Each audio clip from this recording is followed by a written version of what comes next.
iraha eta keng nu butut wae di dieu, Pak. Keras-kerasan di dia mah bertahun-tahun. Terus pernah nyuhunkeun ti kelurahan, nyuhunkeun nu sae gitu, Pak. Atos. Abi di dia terus komplain warga atos. Naruhunkeun tapi teu aya bae jawabanana nuju cenah di ajukeun ka LH tapi teu aya wae. Manorna ge komedi taros itu nuju diajengkeun tapi faktana kieu wae balolocor di tamalan ku Miru tuh.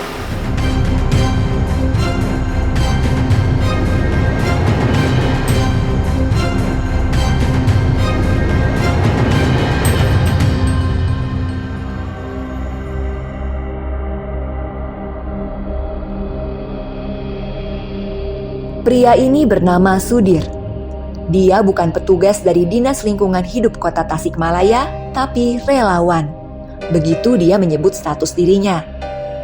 Sambil mencari barang-barang rongsok, ia turut membantu membereskan sampah yang menumpuk di tempat pembuangan sampah Tanu Wijaya ini. Lantaran sering berada di sana, ia kerap menjadi sasaran keluhan warga yang mempersoalkan sampah yang tidak diangkut-angkut, sehingga bau menyebar ke lingkungan sekitar.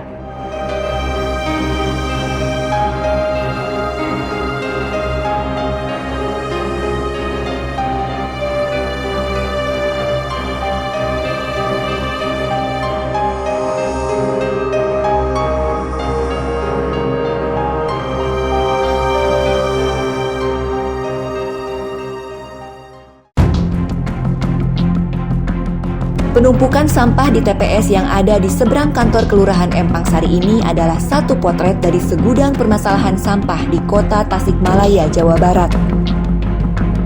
Dari tahun ke tahun, kendati sudah berganti-ganti wali kota, sampah masih menjadi masalah yang belum bisa dikelola dengan baik. Setelah gagal diatasi oleh pemimpin-pemimpin sebelumnya, apakah CK Virgowansyah, penjabat wali kota Tasikmalaya yang dikirim langsung dari Jakarta, mampu menanggulanginya? Kehadiran CK diharapkan bisa membereskan persoalan menahun yang hingga kini masih mengotori wajah kota santri. Sejak menahodai kota Tasikmalaya, penanganan masalah sampah menjadi salah satu target prioritas di masa kepemimpinannya.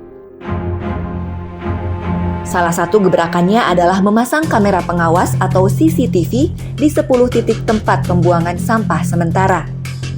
Namun cara itu menuai kritik. Masyarakat menilai pemasangan CCTV hanya pencitraan karena tidak akan menyelesaikan substansi persoalan.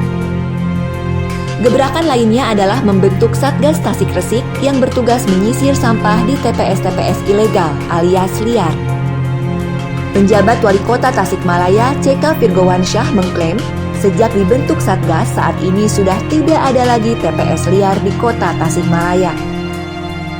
Sekarang kalau kita lihat dari 52 titik TPS yang legal, sudah tidak ada lagi TPS legal. Setiap minggu kita juga cleansing kan. Nah yang masih menunggu proses sekarang itu bahkan yang ada di TPS-TPS legal. Benarkah apa yang diklaim CK itu? Apa iya sekarang sudah tidak ada TPS ilegal? Fakta di lapangan berkata lain. Coba cek yang terjadi di depan SD Negeri Negarawangi 3 ini. Bukan hanya poster yang dipasang Satgas Tasik-Resik, spanduk-spanduk besar buatan warga pun terbentang panjang di area pembuangan sampah liar. Pernyataan penjabat wali kota pun bertolak belakang dengan keterangan Kepala Bidang Pengelolaan Sampah Dinas Lingkungan Hidup Kota Tasikmalaya, Ferry Arif Maulana. Ia menyebutkan dari 48 TPS ilegal yang sudah dibersihkan Satgas baru 18 titik, atau masih ada 30 TPS ilegal yang dijadikan tempat pembuangan sampah.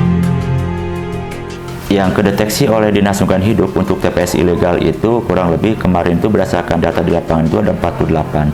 Dari 48 itu ketika sekarang sudah dibentuk Satgas Tasik-Resik itu alhamdulillah berkurang jadi sekitar 30 yang masih statusnya TPS ilegal dan 18 itu sudah kondisi mulai bersih gitu.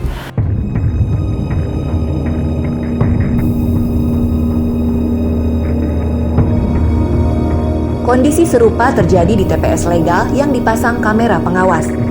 Salah satu alasan pemasangan CCTV itu untuk memudahkan pemantauan. Jika sampah sudah menumpuk, petugas segera mengangkutnya.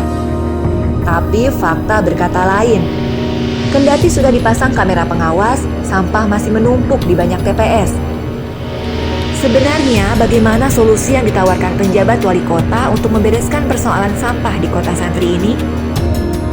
Solusinya yaitu kita gotong royong mengatur skema gitu ya, sehingga sampah bisa keangkut ke Ciangir. Nah, dan sekarang itu solusi yang terbesar kita coba mengurangi sampah dari rumah dengan mekanisme organik, penanganan sampah organik menggunakan maggot itu.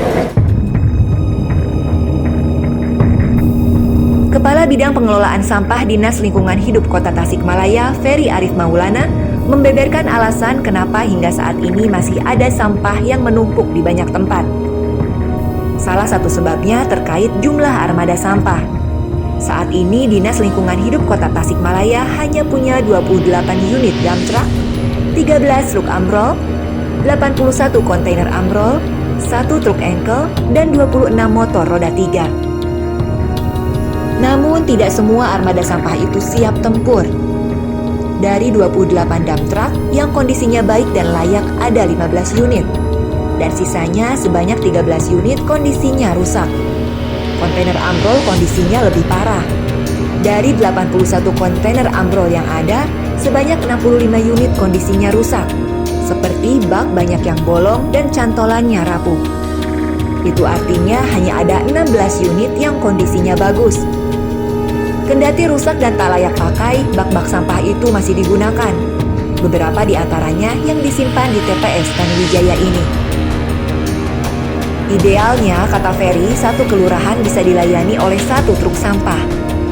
Jika di kota Tasikmalaya ada 69 kelurahan, maka dibutuhkan 69 unit truk. Sekarang cuma punya 28 truk, sehingga masih banyak sampah yang tidak terangkut. Berdasarkan data 2022, dari volume sampah 319 ton per hari yang bisa diangkut ke tempat pembuangan sampah akhir hanya kisaran 200 ton.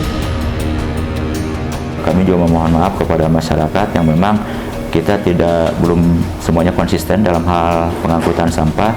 Ya memang dikarenakan salah satunya memang kondisi sarana prasarana yang ada di kami. Tapi kami tidak putus asa dan patah semangat. Kami mencoba berbagai macam strategi agar masyarakat juga bisa dilayani secara maksimal oleh kendaraan yang kami miliki. Ferry menjelaskan ada 2 program yang dilakukan dalam mengatasi persoalan sampah di kota Tasikmalaya, yaitu penanganan sampah dari hulu ke hilir dan pengurangan sampah melalui budidaya maggot, komposter, dan bank sampah.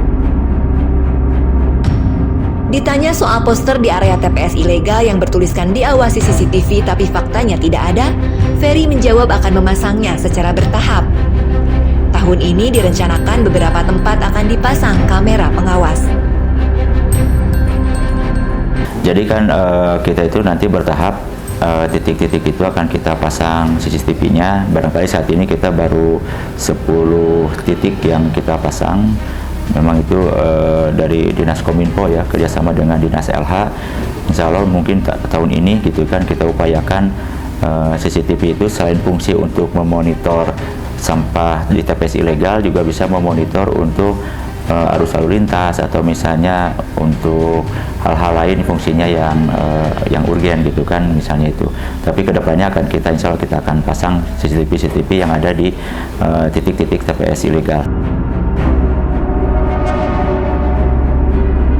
Terkait keluhan tenaga harian lepas yang merasa tidak diperhatikan, terutama soal pengangkatan pegawai pemerintah dengan perjanjian kerja atau P3K, Ferry menjelaskan sementara ini baru pendataan database, dan yang tercatat ada 201 tenaga harian lepas. Jika nanti ada pengangkatan, pihaknya akan memprioritaskan para tenaga harian lepas yang sudah bekerja lama untuk diangkat menjadi P3K.